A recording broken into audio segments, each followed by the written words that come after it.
What's up, everyone? Welcome to the Smoking Tire Podcast. This episode is brought to you by StockX. And if you love analog cars, there's a good chance you love mechanical watches as well. I know I do.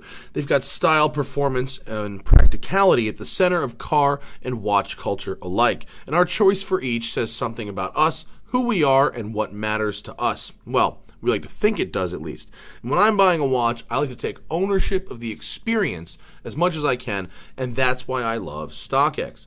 StockX is the world's first online stock market of things for high-demand consumer products, including sneakers, watches, and handbags. StockX connects buyers and sellers using the same methodology as the world's stock markets, an anonymous, live bid-ask market. All products are physically authenticated by StockX, allowing participants to focus on the transparency of data available, including real-time market pricing, in-depth market analysis, individual portfolio tracking, historical sales, and volume metrics. That means no stressing about shady buyers and sellers, no lengthy descriptions, and no blurry pictures to decipher. All watches are in excellent or better condition. All you have to worry about is finding the watch you want and placing a bid you feel comfortable with. StockX makes buying and selling watches online a lot better. Trust me, give it a try yourself. I forgot how to read there. Give it a try yourself at StockX.com/smoking. That's StockX.com/smoking. And now, under the hood, something you got to worry about that you don't think you got to worry about are your belts. That's right, your belts could be what's holding your engine together. That's my scare tactics right there. But no, for real, belts can dry, they can crack, and in some cars, if that happens, it can cause you big problems. Think about Continental belts. I bet you didn't know they're OE in tens of millions of Chrysler, Dodge, Ford, and GM vehicles that roll off the assembly line. They're also OE, that's original equipment, on the majority of BMWs and Volkswagens sold today. Now, Continental is launching the aftermarket multi-V belt with the OE pedigree. It's their OE technology series, belts that are fanatically engineered for perfect fit, form, and function. And Continental has an OE technology series multi-V belt for 98% of the vehicles on the road in the US and Canada. You get enough surprises working under cars and trucks. A belt should not be one of them. Go with the OE Continental Technology Series multi-V belt, the belt with the OE pedigree. To get the full story, visit oetechnologyseries.com. That's oetechnologyseries.com. Alrighty then, on this episode of the podcast, me and my homie Jake Auerbach of RM Auctions are in studio alone. He is, everyone else is off like camping actually, and Jake and I are discussing the big heavy-hitting auctions in Pebble Beach, which by the time you listen to this, unfortunately, will have just happened. There was no way around that. So we won't have the results for you, but this is a good show. We discuss the overall market of the collector, the overall state of the collector car market, and some of the big auctions that are going to be happening in Pebble Beach. Should be a good one. Jake is really knowledgeable, and some of the stories that go along with some of these cars that we're going to discuss are really cool. So here it is, Smoking Tire Podcast.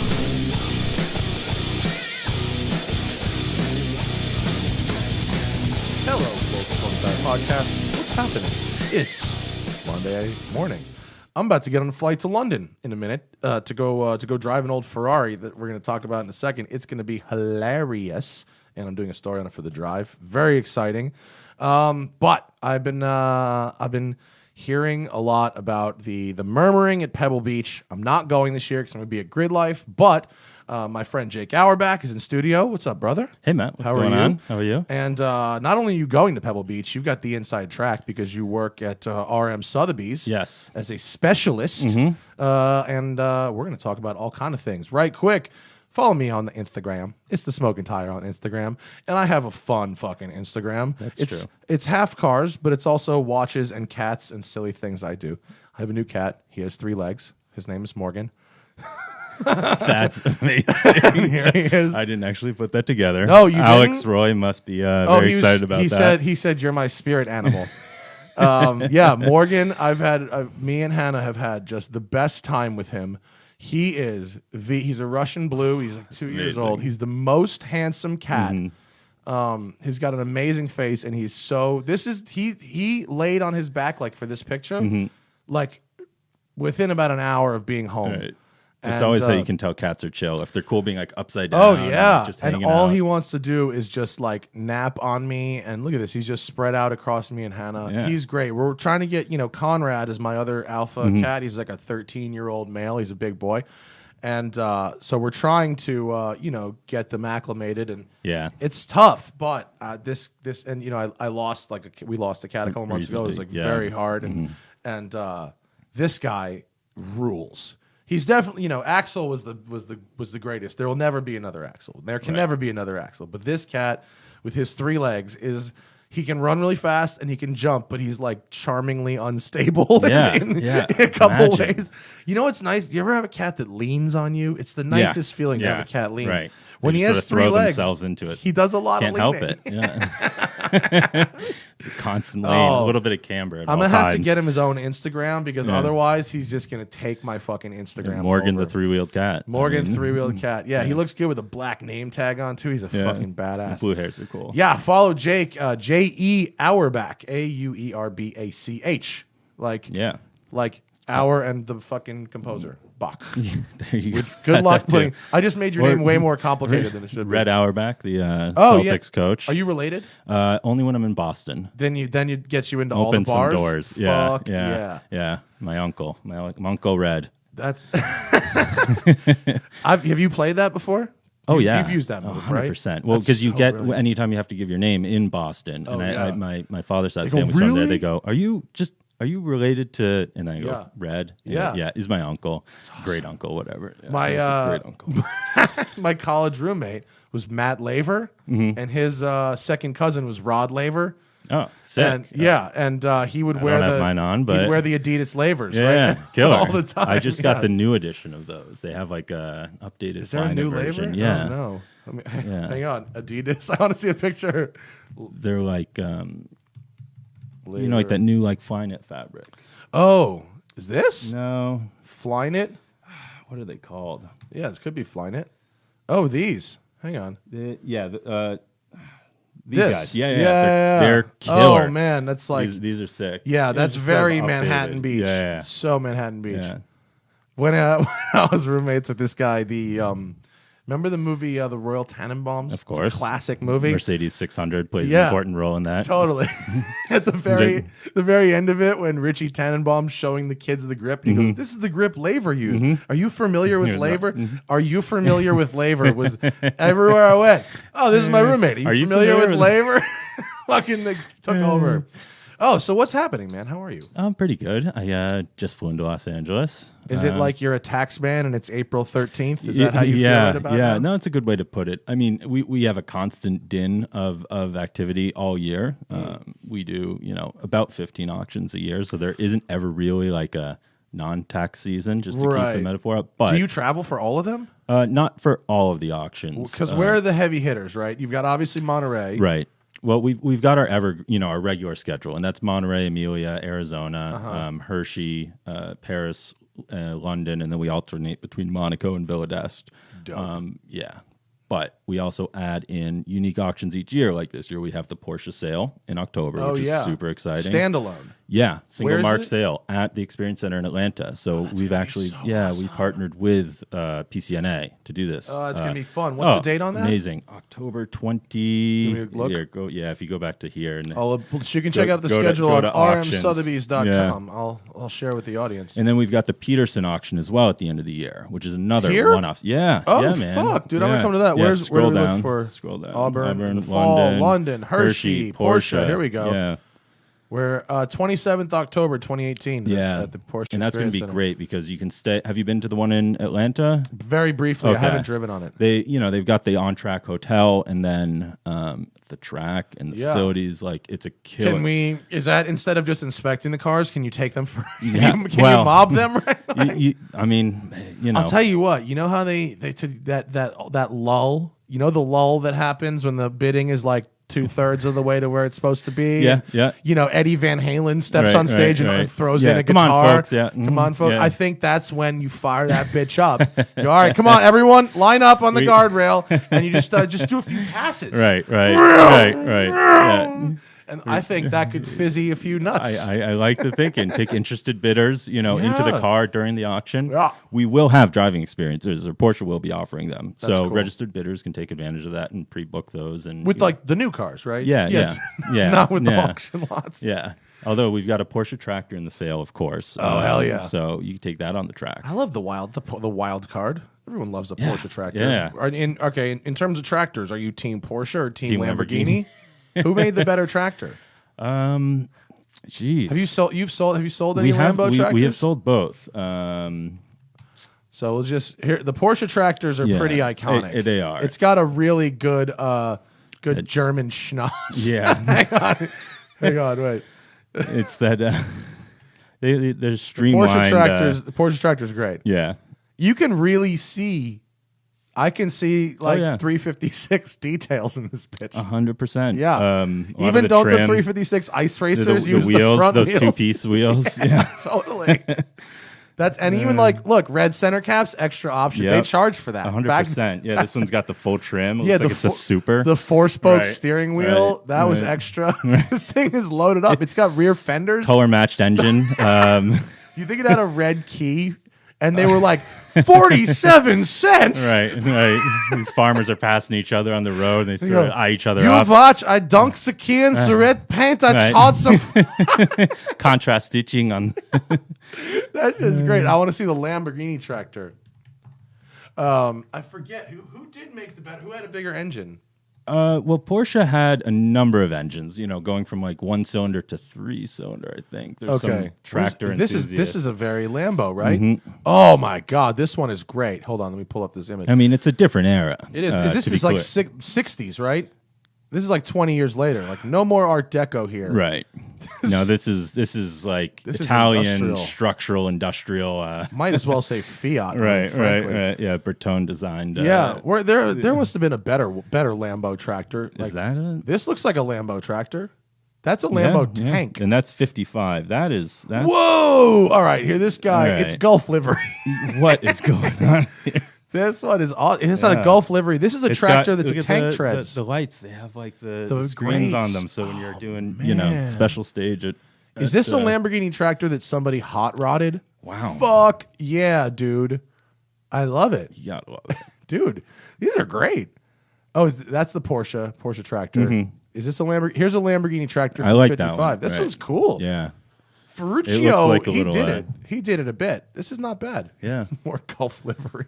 That's not quite Gulf, but It's pretty close, actually. I think the Porsche tractor's nicer.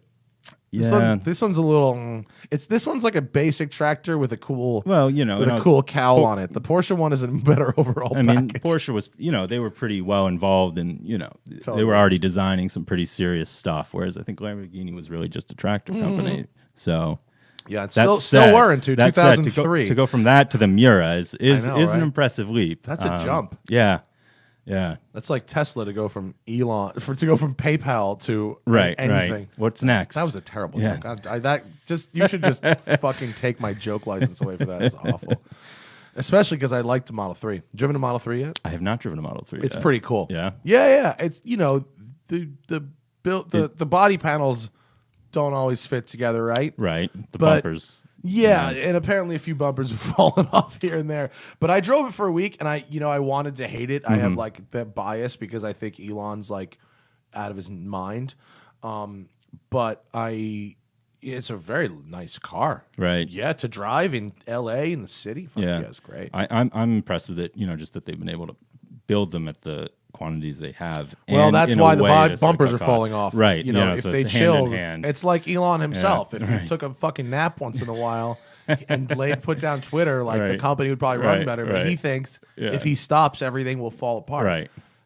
That's how I think. It's not a good way to Yeah, think. It's yeah. stressful Gets and you it drives in you trouble. nuts. It's never gonna There's- work, right. There's no point. It's stupid. Anyway, I want to talk about Pebble, which is a big auction coming up. But first, about the Mackowski house, Yes. right, in L.A.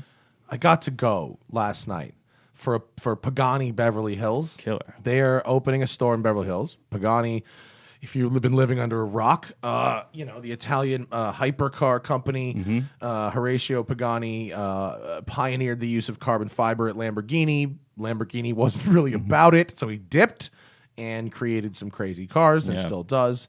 They're like $4 million. Yeah, they range. They're awesome though. Huge following in a family-owned company. Still, truly.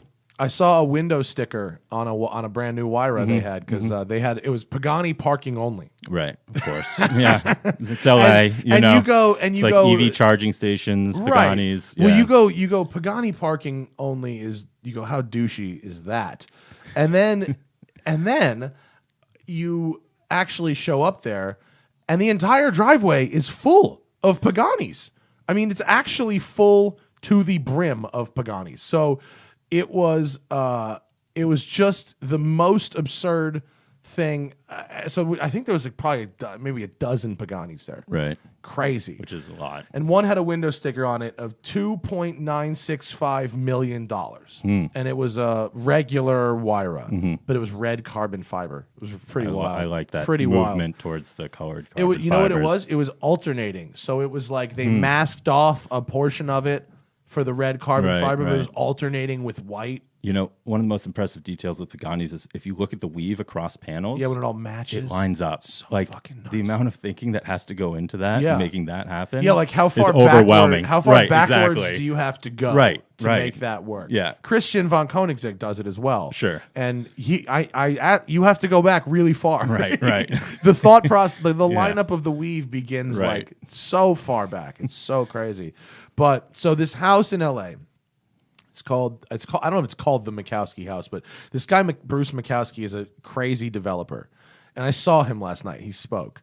And if I was honest about, he seemed a little nuts. I mean, he clearly has a lot of money, and he clearly has a good eye for quality. Like nothing at this place was cheap or anything less than this, the most expensive thing it could possibly be.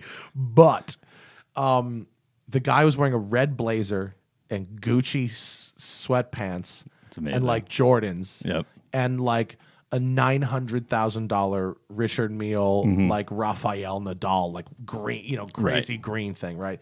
And he's got two Paganis, and Horatio was like speaking, and they're opening this store, and he's there, and I swear he Kanye'd Horatio a little bit. He pulled a "I'm gonna let you finish" on a guy who's basically Leonardo da Vinci, Right? And Horatio was speaking through a translator. And Horatio's so awesome, I actually bowed to him. Yeah. Like, it was embarrassing. Hannah was like, "Did you just bow to him?" I'm like, "You don't get it." Yeah. No, he's a force. I mean, truly. And this dude straight Kanye'd him in front of like 200 people. I mean, when you're on your $250 million so the house. I feel like that comes with it, It's just, you're expected to do those kinds of things. So the house is in Bel Air.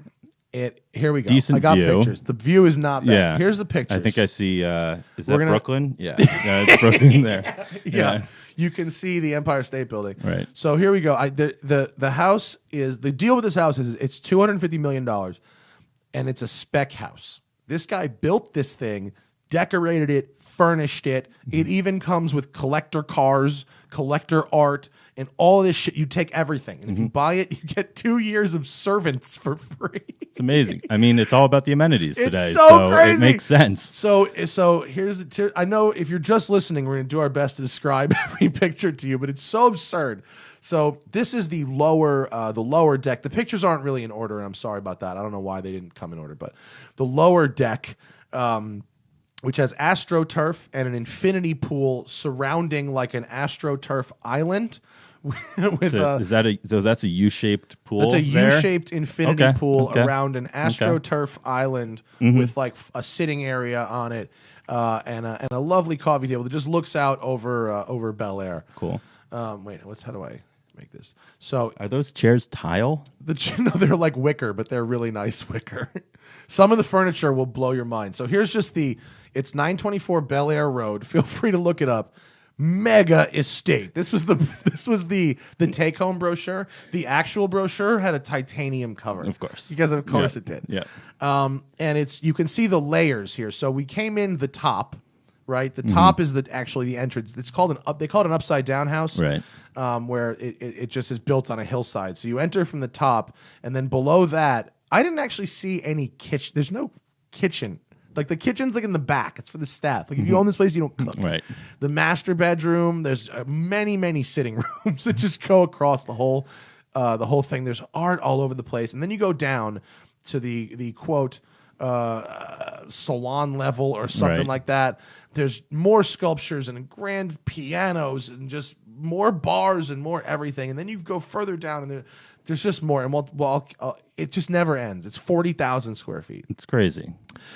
Here's my beautiful fiance, Hannah, standing in front of the coffee machine in this house, which is the size of a kegerator. awesome. It's a kegerator. Right. It has powered by Fancy an kegerator. Like that is. And I don't know what kind of machine this is, but if it's less than $100,000, I'd be shocked for a coffee machine. That's amazing. Okay, this is a 500 square foot closet for the man. This is just for the man. Right. It's opposite the woman's closet, Sure. which is double the Of course. size. And this alligator, this is a stuffed animal alligator, but it's a Right. total actual It alligator looks height. like if you told me that was a real alligator. Well, it kind every would- bit of accessory in the house is Gucci, Louis, or Hermes. Right, Everything. Right. Okay. There's and then there's a barber shop with the amazing. alligator barber chair with the That's a Koken barber chair, which are the most collectible barber chairs. Oh, stop! We Do do you sell know, them. You we really? sell them What occasionally. can you tell me about this barber chair? The Kokens are they were the first barber chair to use hydraulic lift systems in them. Right, is it the Yeah, pedal? they have the pedal, but they have the hydraulic shaft in the middle, so you yeah. can raise and lower, and they articulate and everything else. That is the sum total of my knowledge still on them. do they still make them? They might, but they definitely there's a network of people who restore and collect them and everything else. Okay, But so this is not to distract. Resto Mod. And it's a resto mod. I don't think they ever came with what appears to be crocodile upholstery.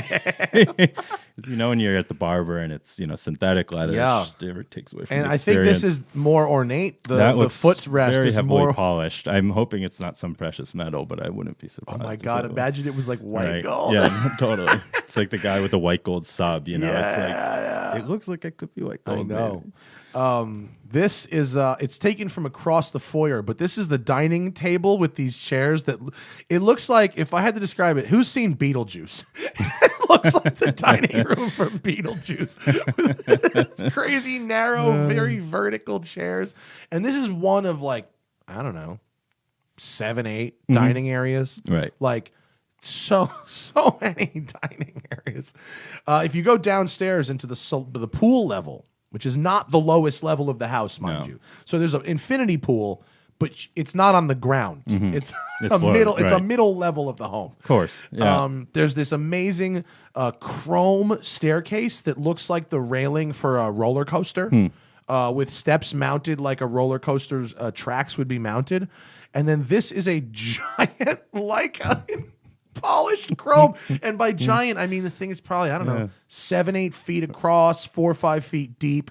This girl, I think, is pretty tall, so maybe 5.5, That's, 5.5 feet but tall. leather strap with it, authentic little touch there. Giant leather I wonder if that unhooks right there too. It probably If- works. if- Yeah, the strap. But Wow. it's Yeah. and there's so many. If you look in the background of this photograph too, over towards the left side, there's a giant brass anchor hanging from the wall. They really tried. I met the real estate agent who was hysterical, and he kept trying to say it was like a yacht. It's like a yacht. It's like everyone has these yachts and they spend $200 million on the yacht and they only spend a month a year there. He's like, you want this to be like that? And I was like, I wasn't really buying it, the yacht thing. I was like, I'm not, but whatever. Okay. Right. Some of the art was crazy. Check these out. I don't know who made these, but these are giant Dom P chrome bottles with fire extinguisher great. hoses on top. Right. And there's actually 2. There's another case of these next to it. There's double. That's It was great. so everywhere I looked, I was like, "Are you fucking Right. kidding me?" So here's the pool, right? The infinity pool. This is on the second level down. Things to notice in this photograph. Okay, AstroTurf everywhere. The infinity pool has an infinity hot tub in the fucking pool. There's an exhibit meme to be made there for sure. You're right, like Alexandra I or heard you like infinity Ocasio-Cortez pools. yachts inside of other yachts. Yeah. So and then on the right in the back here, I have a better picture of it. Is a 20-foot fucking tall television that rises from like I'm not going to call it a shed. It looks for like one of those fucking rooms where people put their sarcophaguses, like it looks like a mausoleum. Yeah, it looks like a mausoleum. But this is a $2 million television that comes out of the fucking ground. And it has like a 50,000 watt stereo that bumps the whole house, right? And then there's a sunken bar here. There's a pool level bar with like not just a bar top, obviously, full refrigeration, sink, everything, right? And there's a bedroom and a bathroom behind the bar. That first picture I showed is up here above that bedroom. Okay, I keep going. Look, here's the hot tub inside the infinity pool, and I mean, look. This is everything about this is so far excessive. I can't even begin to say. Kind of love but that is awesome. Yeah, no, I get that. That makes sense to me. The Dom fire extinguishers, like, this, this is the massage room, and if you can see on the left, that's where the infinity pool ends here, and here's that big screen, so it opens right to the pool. Double massages, and there's a hair salon for women in this room also. All the photography on the wall is like David LaChapelle, like, you know, the most expensive photography that it could be. And not bad, by the way. It's actually pretty. Yeah, no, I mean, all of this is pretty awesome. As far as tasteless goes, it's pretty tasteful. Check out this chair Hannah's sitting in. Each of these chairs, each of these little blocks is like an Alcantara cube. Different colored Alcantara cubes. Weirdest looking chair ever. So comfortable. It was if this chair cost less than $50,000, I'd be shocked. Right. In the weird shit department, this was an automated sculpture, like what do you call it? A Rube Goldberg machine. Yeah. So there's a little ball elevator on the right. It's awesome. Raises the ball up. It goes down. It runs along this bottle of Veuve. Of course. And it goes back and forth before being dropped on this spring and boinged into this cup. And it just bounces. And it's like mousetrap for rich people. This thing fucking mesmerized fools. People were crowding around. Was it running? It was running. Yeah. Everything in the house was automated and fucking going. It's a bad picture, and I apologize, but this is a crocodile-skinned Telecaster in a case. Yeah, of course. This was amazing. This is the chill area opposite the bar downstairs. This is right next to where the sort of half inside garage is, where the collector cars is. There's all these amazing pictures of celebrities like just being fucking awesome. Yeah. I don't think I got a picture of it, but there's a great picture of Paul Newman riding a pocket bike in a race suit, like clearly from a racetrack. Right. Just getting around. Oh, it was awesome. Yeah. And this coffee table is one of 4 that were lined up in a row. All of them are radial engine coffee tables. Insane. And it's just like, oh wait, look, there's a candy shop. You ever go into like Dylan's Candy Bar? What was crazy? They have and they were like, yeah, have at it. Like we were just eating candy. I mean, that is the cheapest part of what they are offering. Is the actual candy itself. It was just so much candy. There's these glass foosball tables, glass ping pong tables. What you can't see behind the candy thing is the server room for the home theater. The home theater has like 80 seats. Has 57 speakers and was apparently designed. I want to say it was designed by Michael Bay because he's their neighbor. I don't think I took a picture of the home theater. Yeah, but Michael, come over. How does this sound to you? Huge. Yeah. Then the bowling alley, complete with bowling shoes and balls.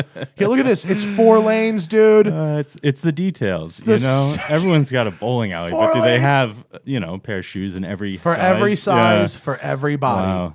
Right, and then you get into the car collection. So this all closes up. It's all power. You can seal it all up.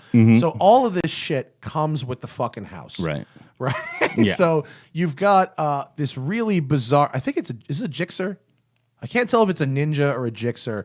It's some type of Japanese motorcycle with like crazy airbrush demons and a Yep. crocodile seat. Then you get a Spiker, a C8 La Violette. Killer. You get a Morgan Aero Super Sports. You get a Veyron Grand Sport convertible. Yep. An This- Allard. An Allard, but it's not a vintage one. Right, It's it's like a one of these modern update- recreation one. And there's a Morgan three-wheeler behind it and an Ariel Atom. Yep. And then I think you also get a Pagani, although I couldn't tell you which one. There was so many Paganis there, I couldn't tell you. Right. And then this, I think, is a Porsche designed bicycle. Right. Which is the most expensive thing in the room. Totally. So you get all of this shit. Wait, I can. And there's more. Look, here's the Morgan three-wheeler. All these clocks, all these big jugs. Like, here's a Wyra BC.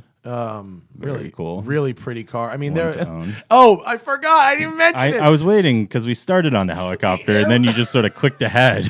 The Airwolf helicopter. On the roof, you get an apparently non-functional helicopter. Okay. So Is two this stories is it here. a flight simulator? No, in early press materials, they said it was just a prop and is not a flyable helicopter, and that it has no engine. Now, to me, it looks like a pretty complete unit, but now I couldn't see if there's an engine or not. But when we were there at the event, the word was that it's like one of those. You put the fuse back in and you can fly it, but you can't legally land a helicopter there, so they can't advertise a functional helicopter, right? Gotcha. That's Right. off the record. Someone Right. told me that like DL. Now they said it's a $40,000 fine to land a helicopter, and then they go, if you lived in a 250 million, would you care? Right. So apparently, it's like. Wink, wink, not a functional helicopter. Right. Right. I looked up. I got up loophole. the fucking landing pad and looked at it. Like it looked pretty complete Yeah. to me. Yeah. I believe the story I that feel it like to does take actually a work. helicopter like that close to being a real one, and then And there was Paganis up the ass. There was a Yes. fucking one of these dope a Roadster. There's a Roadster. There's a lot of Wyras, a bunch of BCs. There's a couple of Zondas, including. Oh, here's that. So here's the white and red carbon. See. I think when you say white and red carbon, you think it's going to look good, but then when you actually look at this, you go, "That's a little weird." Isn't it a little weird? No comment. It's Can unique. Can you not because say it's weird? No, Are you no. prevented from It's saying- it's. I like it just because Really? you've got the exposed against the paint. I don't think I've ever seen that before. It's a very However, odd. the colors though, it's a little creamsicle. It's a little It's a little creamsicle. creamsicle. And I think it's a bit disingenuous to refer to that as red carbon. I think it's more of a burnt It sienna. looks orangey. Burnt sienna definitely carbon. Some orange in Wait, there. look at this. I got the power of. Look at that. The power. Oh shit! Whoops, my bad. The power of iPhone. Day and age we live I think in. that's burnt sienna orange carbon. It's a weird color. This was the one that had the 2.9 whatever price Sticker tag on it. right. And then this Zonda Yeah, is dope. Wild. There was a blue Zonda that had the stick. This was a paddle shift, but Zondas are still Yeah. so awesome. It's they'll never get old. They'll Yeah. always be a really relevant, cool car. I find it very funny. My fiance Hannah is not super into cars, and while I was showing her some of the details, and she certainly respects and appreciates that. And when Horatio was speaking before he got Kanye'd, she was like, he was speaking through a translator, and she was like, he's so eloquent, like he was like really like but she didn't. She thought all the cars were ugly. Actually, Interesting. Which I can understand if you're not that into cars. They're an acquired taste. Yeah, and the colors as well, and can be He's a more little into- dramatic. But I find that people who aren't car people are generally pretty fascinated with Paganis just because they're taking things so far to the Right. nth degree. It's a great example of bespoke interiors and polished metals, Yeah. and the Sonus Faber carbon fiber speakers, Totally. and the way it opens up. Well, when I started showing her the lined up Pagani stamped bolts and all the, Right. She certainly did Yeah. appreciate that, and I'm not trying to like throw her under the bus. She just she thought, whereas she really thought like the McLaren 720 I had recently, and the Ferraris are pretty. She didn't find the cars to be pretty because they're they're a bit brutal. Yeah, You know, they're very aggressive. Yeah, definitely. I mean, they're meant to sort of be up on their toes at all times. Yeah. But when, like you said, when you know the story about Paganis and how they come together and everything, that's when it really Yeah, comes when she together. saw me take a bow to him, it was kind of fine. But check some of this other shit out. There was this was an outdoor dining table made by Riva. Okay. And there was a look at this, and these are Riva chairs. Whoa. These chairs were so heavy, and the leather was so soft on them. It was like being this was like some of the yacht shit I didn't really buy, but I loved the Riva furniture, and it looks so expensive. And check this out. This is an outdoor bar top counter that I with love. like 1, 2, 3, 7 vintage, like ball polished outboard motors, just like lined up. That was super cool. That was I like, really like that. Yeah, if I had all the money in the world, I'd build an outdoor bar that looked like that. And by the way, this shit is not lucite. This is really thick glass. There's probably 20 grand in glass on that bar. Yeah. Here's the Not a skylights with the not functional, totally not. right. It's a pretty tight landing pad, isn't it? Yeah. I mean, I assume, looks it to me as a layman. That looks tight as shit. Yeah. That shit is crazy. And then check this out. Alligator Elevator. The whole elevator's lined with that shit. It's awesome. It's a 12-person elevator. It's big. This is the office. It's Right. on the roof floor, and 2 walls open up overlooking the outboard motor bar and the helicopter. Yep. And that's your office. Every material, like the tables and shit, were all this stone that was like, I don't know what you call the cut, but like it looked like, you know, the kind of stuff you find in a gem shop. Right. There's like Italian motorcycles on the wall. There's Riva sitting chairs. You know, every possible thing is the most expensive thing as it could be. Oh yeah, here now look at this. Here's a chainsaw with a blade made of Rolls-Royce Spirit of Ecstasy. That's amazing. That's fucking the stupidest, coolest thing ever, right? Yeah, there's a certain brilliance to it. I wonder if this was sort of someone asked someone to make this, or if an artist on his own sort of came up with it. It's a really cool piece. Yeah. I mean, occasionally I'll see a Spirit of Ecstasy on eBay. They're like $5 grand. Yeah, we sell them quite often. Do you really? Yeah. Where do they? Charles Sykes. What's Charles Sykes? He was the guy who sculpted it. I believe it's Sykes. So does he get paid? No. But okay. we it's attributed to him. So wait, where do they come from? Cars that get crashed and crushed and stuff like that? We sell large ones, typically, not like. Spirit of Ecstasy from a 2005 Rolls Royce. I don't know. Yeah. I mean, that's what these ones look like. Those size of the ones definitely. on the car. They have them. They have larger versions that people collect and will have in their garage. That'd be cool. Yeah. What do those usually go for? 5-10 grand. That's dope. Nice polished, Yeah, sculpture. really beautiful. Yeah, that's pretty cool. I like that. This is the view from the bar, from standing in the in pool bar back at the house. You can just see it's all glass, and every wall almost opens up to the outside motor. I'm almost done. I got like 2 more pictures. The gym, okay. This is the elliptical. It's mirrored. Everything in the gym is hyper polished, like mirrored. Even the free weights. Even the fucking free weights. And there's a Hobie cat, of course, next to the gym, inexplicably just sitting there, fully rigged, ready to go. Yeah, to give the impression of being in a thing. I mean, a good breeze would still do something to that. And then this guy, he was very nice. He came up to me. I noticed him. He looks like a Ming vase in terms of the blue and white. I want to call it Delft, but what's the Chinese version of Delft?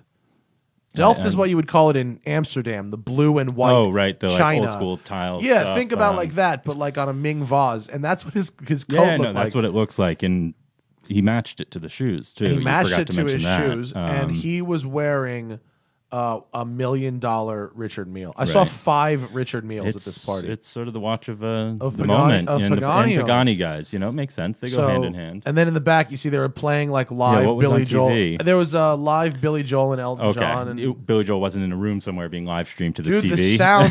the sound was great. Right. I did see one. I saw one celebrity there. Who was it? Jane Seymour, Dr. Quinn medicine woman. Oh yeah, she was there, looking Cool. good. Classic. And a lot of hot young women. Yes. And a lot of Paganis and a lot of people like I thought I was dressed, nice. I had a linen shirt on and nice, and I had ostrich Puma suedes. They're fun. Sick. And I thought I was dressed pretty good. You saw Hannah's dress was beautiful, and it's so funny how some people are really about dressing up, and other people are so fucking rich that even at a party for the richest people at the biggest, and they'll be wearing sweatpants and a fucking AP grand complication, and they couldn't give a fuck about anything. Yeah, it's so bizarre. It's a very LA look too. The sweats with the because those sweats are probably like $800. Yeah, right. That's why they throw you off. The shirt too. Yeah, to be clear, it's just such a Hannah and I were like, I don't know. Did I skip this picture? I may have actually skipped this because they had Bentley China, which I thought was weird. And they had a lot of it. Every table was flush with Bentley China. I didn't know that existed. But yeah, I didn't. They made it just for this. Of course it does. I'm not surprised that it exists, but it's so cool that it exists. And if you're buying China for this house or buying the house with China, you do expect it to be Bentley or Rolls Royce or something like that. It's so wild because it's because here's the thing about it. It never, ever, at any point to me occurred that this house could feel like a home. Even if you were the richest person on earth, and you'd have to be, there's probably like 800 or 900 people on earth that can buy this house. I'm just trying to picture myself coming home from a day at work and just wandering the house going just with overload of possibility, but nothing you want to actually touch or use. Right. There's nothing cozy about it. It's like it would be like living in like a fucking swingers resort or something. So crazy. But for somebody who wants to just sort of move to Los Angeles or just sort of be here and not have to worry about picking out China and the artwork and the sculpture, you guys spend time picking out the cars that you want. Let me buy Bruce Mackowski's life.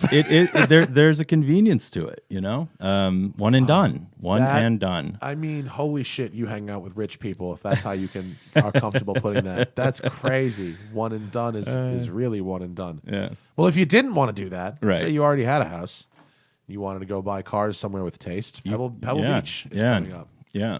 Thanks for sending me the catalogs, dude. Anytime, man. Ever since I went to my first time and got to take home those catalogs, I really fucking like it. I'm biased, obviously, with everything I say about the company, but I grew up, flipping through auction catalogs, and a lot of my, love for automobiles came through reading the sometimes florid text about them. It's a really cool way to learn a lot about cars. Yeah, and if you, can folks get these? What they have to read? Can you buy them online? You can buy them. Are they expensive? I feel like so. They are. These also work as tickets into the auction, oh. and when you buy them that way, it's $300, and then you can go back and buy all of our catalogs generally. Oh, really? After the auction's over? Yep. Oh, cool. From our website. It's where we make our money, actually, selling old catalogs. No, I was just joking. There's some catalogs that are very desirable and are out of stock. Are they really? Yeah. What's the one? It's like where there's like a milestone, like the biggest big sales and highly produced catalogs. Like when we sold the Millhouse collection, which was a few years back, really big catalog. We sold carousels and organs and cars and all sorts of items. Yeah. And then the New York kind of shit I saw at Barrett Jackson this year. Yeah, but then some. And this was a Carnival private ride, collection Carnival too. rides. Right. Yeah.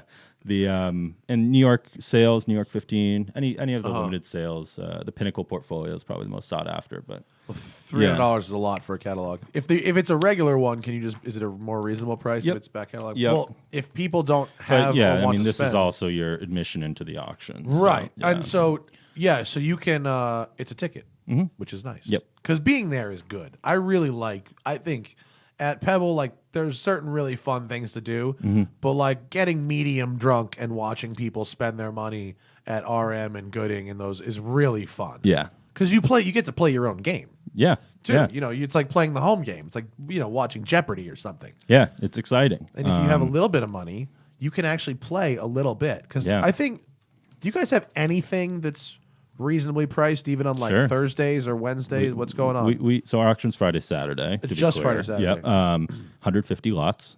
And we have a killer 944S with 15,000 miles. We have a 928 GTS, which is slightly less reasonable. I like a GTS. We have a Esprit V8 SE. I think. You ever drive one of them? Yes. They drive weird as shit. Weird, but I'm into them. They're cool in yeah. their own way. And But this did one's you got find like they 80 have kilometers? But did you say 80? 80. Oh, it's like 80. brand new. Yeah. Do you want to just cruise through the catalog? Sure. So get this: if you're at home, you can follow along with this. This is publicly available, Yep. right? Okay. The good news is you don't have to spend the $300. The catalog is available as a PDF. And you can print it if you wanted. Oh yeah, you can go to Kinko's. Yeah. Probably cheaper. Actually, it's probably more. I bet if you took this to Kinko's and asked for a photo Yeah. quality reproduction, it would cost more than $300. I reckon it might. But you can print it or you can get a PDF for each day. So we have them for Friday and Saturday. Yeah. So we're gonna cruise through them and like talk about some of the fun lots. I Yeah, think, sure. Right? Yeah. Should I just start cruising and stop me when you see something fun? I mean, go for it. You tell me when you see something fun. But Well, I want to know how the stuff from the 80s and 90s is doing Right, right now. right. I mean, we can talk about the GTO and all that. I mean, you want to just drop in. These are cells. These are cells. These are private sales cars. So these are for immediate purchase. We're gonna have about $100 million bro, here we worth go. of cars available for immediate purchase in addition to the auction. So Is that new? it is. I've never heard of that well, before. we've always done that. We've always sold cars privately. But this, but you but guys we've really just are we've pushing this introduced now, right? Yeah, The separate. McLaren. What's that? Didn't the McLaren, wasn't that Yes. you guys? Yep. The red Mhm. one? Yep. The LM specification, quote unquote. Yeah. The upgraded Nice car. car. Yeah, we sold that one in like less than a week after having sold that car in 2015 for what was record money at the time. But Can you disclose the price? You cannot. can't because Part of the private sales that thing. sucks for the rest of us. well, does it? I mean, you know that it's sold. I mean, I know that it's sold. Yeah, it's a big number. But the price wasn't published. The asking Right. price wasn't published, so Right. I don't know what the baseline was. Right. If I had to guess, if I took a guess, you want to give me? Just tell me if I'm close. If I had to guess, I would say 17.2.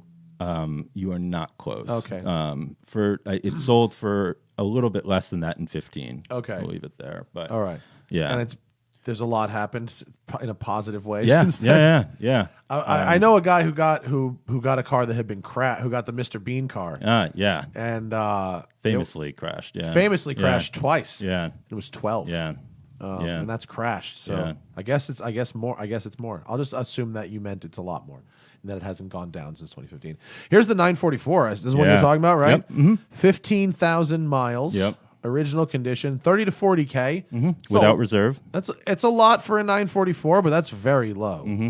I mean, I see hardly any 944s. Mileage is always relative to the car you're talking about. Mm-hmm. 14,000, 15,000 miles might not be low on another car from 1987, like a Testarossa. Yeah, but yeah. 15 is kind of like expected. Yeah. We usually see these cars with 80, 90,000, yeah. 100,000 miles. Yeah. So I drove one of those final edition, the silver rose or whatever the fuck it's called. the Jubilee.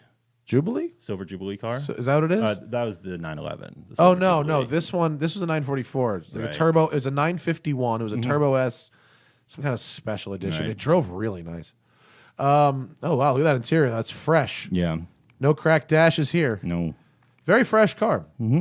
All right, dude.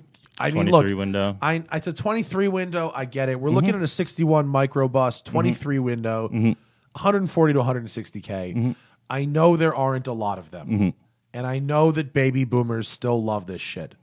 But how the fuck does it get 160 grand for a microbus? I think even at that price, miles per dollar is still pretty strong. I mean, What? If you've got money, there's not a lot of things more fun and entertaining Yes, for people, for there you. are.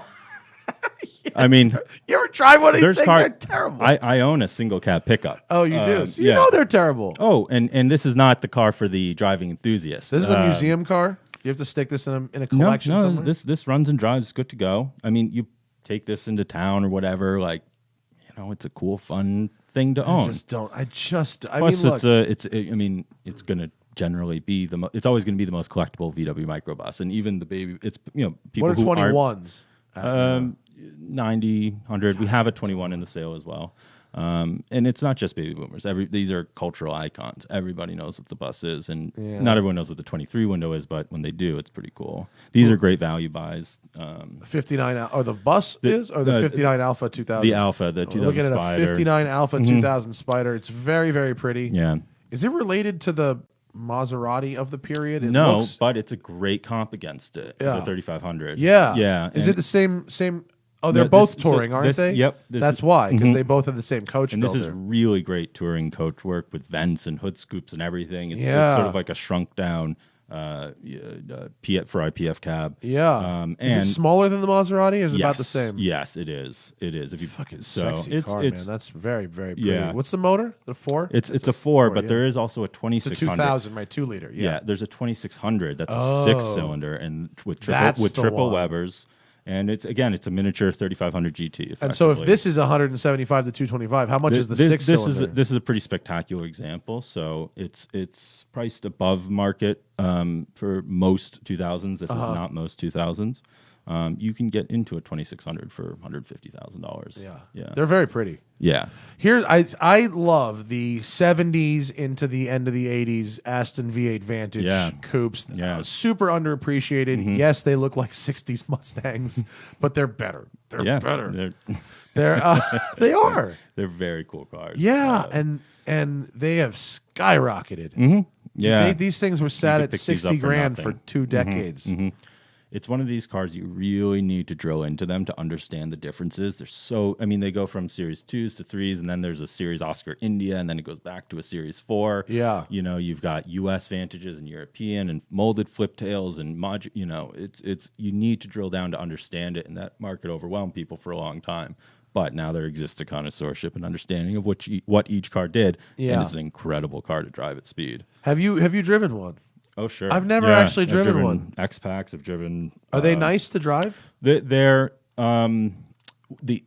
different across the years. The 80s fuel injected cars are the Gentleman's Express highway cruisers.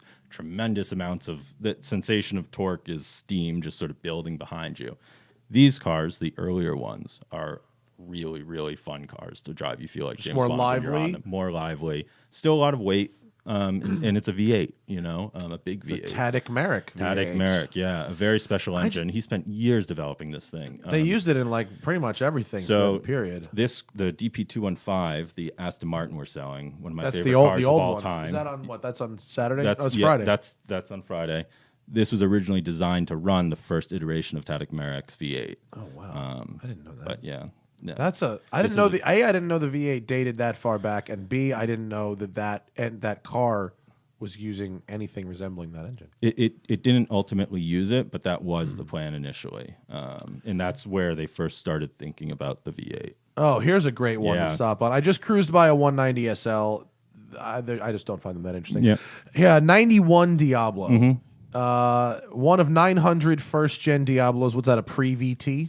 So 97, 96, 97. VT was... No, VT was going to be... VT was 94. I think first-gen might mean pre-fixed headlight, maybe? It could be. Could be. Because it says the flip-ups, yeah. They're low, but Yeah. I hate the 91s because of the gauge cluster that takes up half the Yes. windshield. Do we Right. have a... Yeah, Oh, there's a look, shot here's the right view there. of it. It's a big- It is the Diablo, the early Diablo is a clean design. It looks great. They sound cool. They're a little clunky, but they're fucking dope. No, there's a lot of value there. Even at that price, there's not a lot of mid-engine 12-cylinder cars you can get into. No. But I hate that gauge cluster so much. It's so bad. Yeah. But this is a good 91. As far as 91s go, yellow is a totally acceptable car to Diablo. Where do you see... 6.0s are way gone, right? They're at 4, Yeah, they've 4 moved up. plus, All 5. the SE30s, they've all moved up. The VT Roadsters, there's still a lot of value there. And if you want to try and count the number of mid-engine 12-cylinder open-top cars, you only need one hand. And that's like the MC12, F50. F50, that's a good one,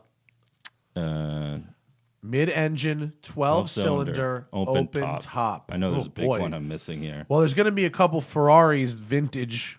Not a road car. No, I guess that's true. Yeah, except for your Testarossa doesn't technically count. No, and the P3, P4. Yeah, kind of sure.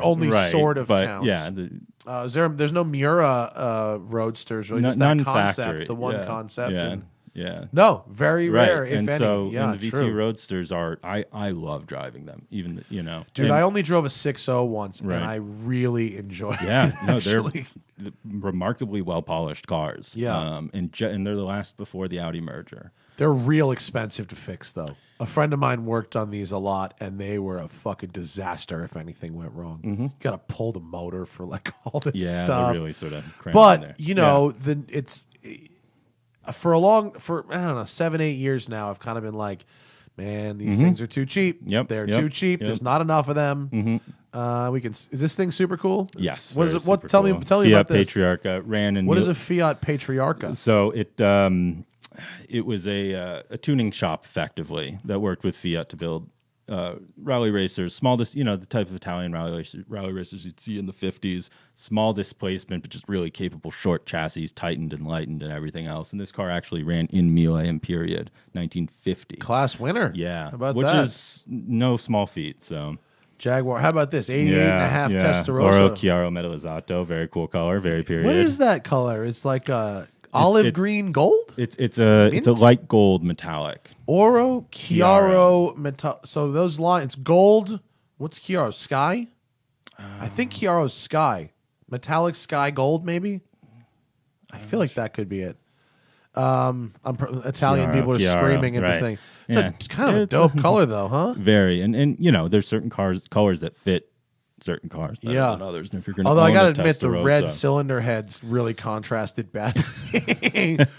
Super America, Yeah. 375 to 425. because it's an automatic. If it was a stick, you add another $200,000-$300,000 onto that. Were there any stick Yeah, Super about Americas? 20 some odd. Really? Yeah. I never heard Yeah. of any stick Super That's- Americas. yeah. Chrysler Imperial. Yeah. Old. Dual One of cowl, very 420. cool. Yeah. Yeah, dual cowl, for those who don't know, means the double windshield here. So you get an extra windshield in the Yeah. back. God, you know what I really want to do one of these years? Maybe you can help me. I want to fucking ride in one of these cars down 17 Mile in that thing. Yeah. Can I hop in the, It's just in the back it's a of pretty someone's incredible. car? Driving a Grand pre-war car is pretty incredible. And this is a car we're selling for the Peterson Museum, for Oh. the benefit of the Peterson Museum. Oh, so it's a 66 911. Yeah. Polo red. Polo red. It's an early car. Preservation car, won its class in Pebble, and proceeds go to the Peterson. Cool. A worthy cause if ever there was one. Very pretty. Yeah. You know, basic 911. Yep. Not too fancy. You're not Probably paying very too nice. much more for the privilege of owning a 65. No. So We're gonna if we do Yeah, I every know. single car, we'll be here. Oh, here's this is a real Allard. this is a real. This is the real Allard. Allard. Yeah. Okay. Yeah. So 275 to 375, one of only 83 built. Yeah, Mm-hmm. so of course 90% of the ones you see are going to be continuations. Did some of these? This says Oldsmobile V8. Didn't some of them Cadillac V8s yep, too? Yep. This was an era where a lot of the American specials had, there were a number of power plants you could run. Yeah. And there were a lot of great ones you had an option to. So, yeah, Cadillac's commonly seen, but this is a 394 Oldsmobile, I think. Allard's interesting. What is the market for these cars? I feel like it's been kind of the same for a few years. Yeah, it's stayed pace as, just on paper, it's a competitive vintage racer and events car. And it's stayed pace with, what that opportunity is worth to people. So.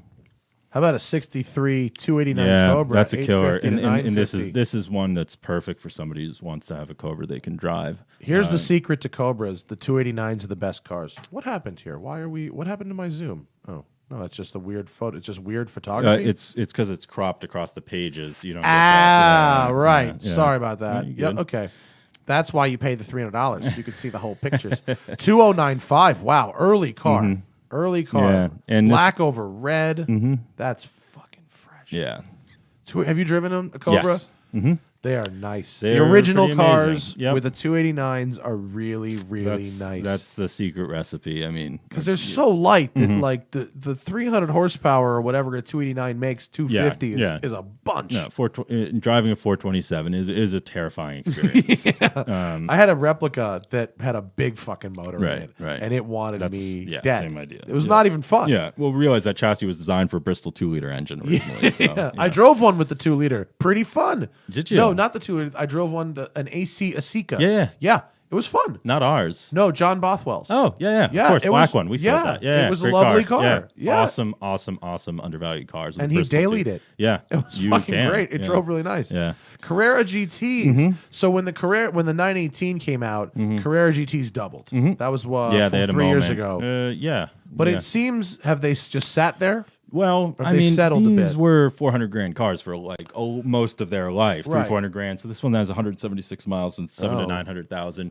With CGTs, Actually, the low that mileage. seems soft. Well, the low mileage cuts two ways. Most people who want a CGT want to drive it, and it means they Right. don't actually want one with 170 miles necessarily. So you need an $80,000 service on this car to No, drive it. no, this car's good to go. Is it? We're not selling it just sort of, 170 miles, never been touched. This car is good to go, and you could drive in it, but it's still a 176 mile Yeah. car. You're going to change what it is by driving it.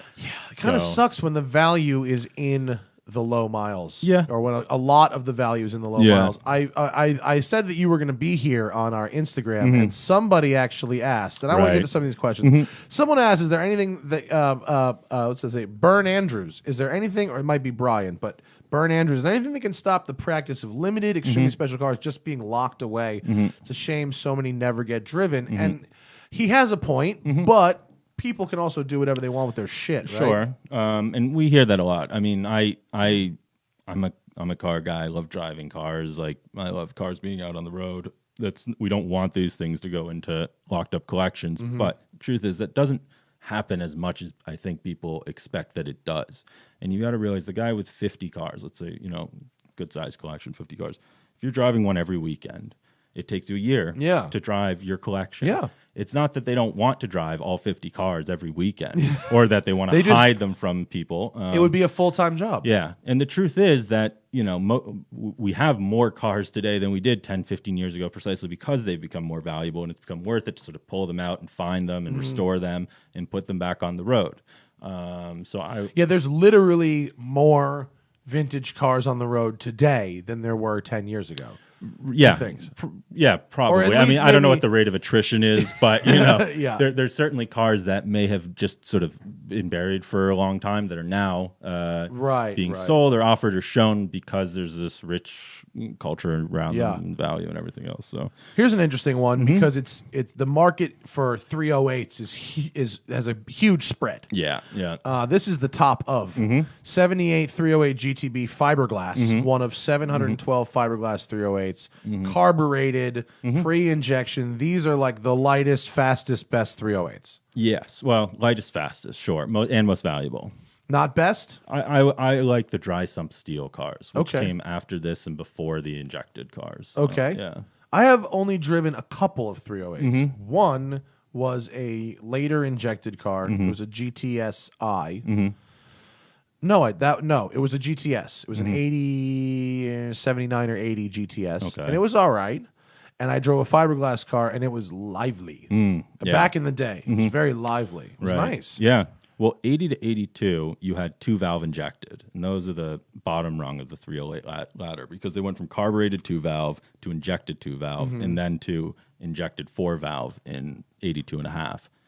So you might have I driven. don't know. I Yeah. think it was. I got to look back. There's a video of it. Whatever year it says on the fucking right. video is right. The I just injected remember cars it. feel like injected cars, even power delivery, you know, Yeah. not the thrills. These earlier 308s are pretty thrilling, and it's the only fiberglass Ferrari. But the difference is it's 150 Yes, grand. right, Is the right. spread for a low mile or is this original? Is this low mile? I don't know. What's the difference? Yeah, I mean, again, speaking of low mileages, Here's the difference. 308. 330 pounds is the difference from. Wow, it's only 2,300 pounds Yeah. for the fiberglass car. That's so light. Yeah, I love it's the nothing. yellow over brown leather with the black, black stripe, dash. yeah, Hell yeah, yeah. That's yeah. a great. Ooh, another Cobra. Yeah, Cool car. And then you can get into one of the lesser loved 308s for 45 to 55 grand. yeah, It's got it's some becoming miles on it. harder to do, but you can definitely do Yeah. that. Here's a 427 Yeah. Cobra, Mil 2 to a Mil 5. Yeah, and this is one. It's a well-known car. People call it Mr. Formal Wear because it was owned by a pair of brothers with a menswear shop, and they used the car in advertisements for many years. And those posters have become famous in the Cobra Mr. circles. Formal Here you Wear, go. rent an adventure from. Right. Oh, it's a tuxedo rental place. And they had their car in all the ads and the tagline. Hilarious. Some men have it tough. That's so funny. Yeah. Great. Is it a nice car otherwise? Very, very, very nice car because it's highly. A lot of things are preserved, like the wheels and Yeah. a lot of the interior It's a components. great color combo. But- Red over black Halibrands with the Classic, silver yeah. knockoffs. And those are Fuck yeah. original Halibrands. And the car's been restored as mechanically and cosmetically where it needed it, just to make it a nice car. And it's rear exit exhaust instead of side pipes. You don't burn your feet. Yeah. Like this poor girl would have, her right ankle would have been toasted. Yeah, yeah. The Miss Renton Adventure. Porsche Speedsters. Speedster, Yeah. yeah. Oh, here we go. A DBAR1. Yeah. You know, fuck, man. Zagato, they don't miss a lot. But if you ask me, they miss on 2003 was a crazy time. Our own Zach Clapman said in this period of time, cars were either very square or very round. That's very well put, actually. Yeah, you can see this hip right here. You know Boy, how is it- soft that is. They took the front of an Aston and grafted the back of a Chevy SSR. Yeah, there's a lot going on of its time, but still with the classic Zagato grill. You know, the egg crate grill, and you know, they're pretty quick, fast cars. Whatever.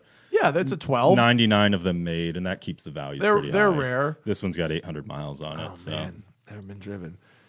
This is the best angle, the 3 or 3/4, because it minimizes the size of that hip. Maybe different wheels.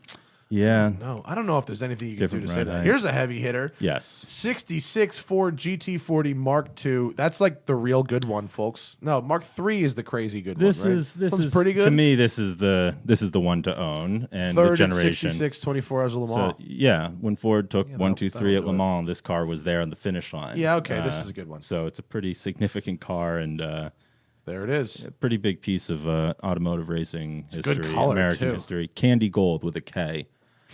With a K. That's the color. Yeah. It's a good color. I like it a with lot. the Dago front. Oh, with the rear clam off, Yeah. it looks crazy good. Yep.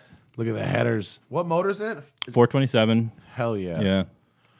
That is awesome. Yeah. And is it restored, ready to go, or in Yep. This is turnkey race car, good to go. 9 to 12 is the estimate, huh? And it could, and it could do even more. Has a Le Mans We- GT gone before? we sold the double Le Mans winner What did that years get? ago, and that was 12, 13 maybe, but that was a few years back. That was like one of the Mirage cars, the Golf. It's a heavy hitter. But this is 66. Yeah. Ford won the Ford Ferrari wars. Yeah. This is the third place car, sure. Doesn't really matter. Doesn't really Still matter. Pretty dang important. Yeah, I can see Glickenhaus buying this thing. He's probably in the bidding on that. Looks good. Yeah. I like it. Ooh, 911 Speedster. It's a 94, 964 Speedster. 1,500 miles, only 469 examples. 250 to 300 is kind of where these have been. Yeah, they're Last few miles years. sensitive, and another car that was sort of went unloved for a lot of its life and is now coming back into collectability. I like Speedsters a lot. There's Oh, your here's an SE30. SE30. Wow. So here's the difference. Yeah. You know, 94 is a VT. It'll be all-wheel drive. The SE30 is the 30th anniversary one. Oh, this is rear drive. Excuse me. My bad. And it's 525 to 725. Wow. Yeah. Oh, it's also got fucking no miles on it. Yeah, but you know they still command a healthy premium over Looks the good. equivalent of Diablo. They look very cool. I like the They're SE30 lighter, more wheels. power. The SV Diablo was my favorite, I think. With Yeah. the SV script on the Yeah. side of it. That was cool, man. They still had the Seats, gauges. The gauges. Yeah. Eesh. Dino. All right. 300 to 400. Oh, I love the Bentley S1. Yeah. Look at And that. That's a Continental, a fastback, which is the Spectacular. you know that's Where's the, give that's me a the rear- Matt Farah There's the car. angle. Dude, that thing is If you were so doing the nice. smoking tire in the 50s, you know this is Hell yeah. You know what? I love the comedians in cars getting coffee picks. He does. I think it's Cedric the Entertainer. Is it a blue Bentley S1? Oh, Yeah. that's great. DB5 Vantage convertible. Very, very nice. I'm going to cruise through a few of these at high speed. Here's Yeah. a Gullwing. Oh, Roadster, excuse me. A Mil 3 to Mil 5. Yep, we have 4 300 SLs in the sale this year. 4? Yeah, kind of one of each. Are they all? Oh, these have the Rudges. Yeah. With hardtop. That's a good car. So we have a Rudged Roadster, a Rudged Coupe. This is a pretty important car. Pebble Beach Best of Show winning car. It's Oh. rare that one ever comes to auction. And for many people, this is sort of the most beautiful Packard ever made. It's got these- Custom convertible Victoria 1934 Packard 12. I said that backwards. Sorry, Yoda status. 4.5 to 6 million Yeah, estimate. yeah. Best of Show 2013 Concours d'Elegance. Best of Show 2016 Concours St. John's. Poster car 2015 Concours Hershey. World's most beautiful individual custom Packard. I mean, it is very pretty. It's all in the fenders. When it comes to these early American cars, that's what people sort of look at first. That's the sort of signature detail. Tell you the year, who made it, coach builder, etc. So yeah, a really striking car. It is very with the beautiful. double spares, which is a nice detail I always love. Oh, that was yeah, look that at was that. that was the G move back then, to have the double spares. I got 2. Right, just in I case. put a spare on my your spare. Yeah. When you have a car like this, and this is going to sound fucking dumb to a lot of people that are into really old cars. How easy is it, or how careful do you have to be opening and closing the roof of something like this? That's on a car Seems like this, which extremely is a fragile. convertible effect. It's not fragile, but it's a process. It's a substantial. It was meant to be an all-weather component, so that there's you need to know what you're doing. But Yeah. on a convertible roadster, something a little smaller. Is this it with the top down? Yep. Hell yeah. It's it's not overstyled. Yeah, it's it's got just classically the Packard. right amount of Yeah. classically There's Packard. dual spares. Are Wow, killer. that's fucking Yeah. awesome. It's And just the so good. squareness of that convertible top. Mm-hmm. I feel like we're missing squareness in convertible tops now. 250 GTs, that's PF. That's fucking fire. Mm-hmm. Very nice. That's going to be huge money. Daytona GTB, all right. Your standard. Those have been in the 7 to 8s for some time, right? Mm-hmm. Good cars. Oh, look at the red contrast The seats. Daytona seats. Yup. Oh, here's a Mura. Hello. Yeah. 2 to 2.4. Yep. That's a creep up, right? Yeah. I mean, this is an SV. And it's It's a good single color, too. What they call a single sump car. And it also has air conditioning. So Fuck, what are the odds that works for any? I mean, even if it does, right? Even if it blows it's just like a there's no way that air conditioning works in any way that would be considered reasonable. yeah, the Very Italian- beautiful car though. Wow, these chords. I feel like young people though, does anyone, it's what I think does anyone in their 30s and 40s or even 50s appreciate a chord? I don't think most people do. I mean, they haven't been a brand for a very long time. Yeah. But the L29s are firmly collectors' cars. The Beverleys, the more sporty ones, and the supercharged Phaetons, those are pretty cool young man's early cars. If you're going to own a pre-war car, you can get into one for a little over $100,000. Okay. And that's a badass car to drive at speed. And Are those you're the gonna ones look with like the a crazy G. grills? The coffin nose. Yeah, the coffin nose and the weird select shift Yep, thing. exactly. Oh, I like those Yeah. a lot. They don't all have that, but most of them do. Yeah, that's super cool. And the ones that are supercharged have the pipes out the side. Oh man, Lancia really a Yeah, spider. great I need events cars. a full picture of it because here it is. Look Yeah. at that. Yeah. What a sexy girl you are. It's all in that front bumper Yeah. there and the nose. Yeah. That's hot. LaFerrari. Yeah. Offered 3 to 4 million. Yeah, and this one, the proceeds are going to the College of Creative Studies in Detroit, wow. which graduates a lot of automotive designers and people in that industry. So Charity car. Do they all say one of 499? yes. Okay, so Yeah, they're not yeah, individually this is numbered. Not 10499. They're What- number one. But These are trading privately in LA for around 4. It seems to be sounds the about number. right. Yep. So that'll People be good still for the want them. charity. yeah. Oh, DB5, Yep. left-hand drive, rear conditioning. This is fantastic. I love a DB5. How do you not? Yeah. You know what I love is this wood-framed wheel. Right Yeah, here. it's hard to build wood steering wheels with airbags, but if we could, it would be great to go back to that. Yeah. This 908. is another, Isn't this Emery's highlight. car? Yeah, Emery takes care of this car. Yes. Yep. I saw him driving it for the photos. Yeah, Fucking sexy. and it's dialed in.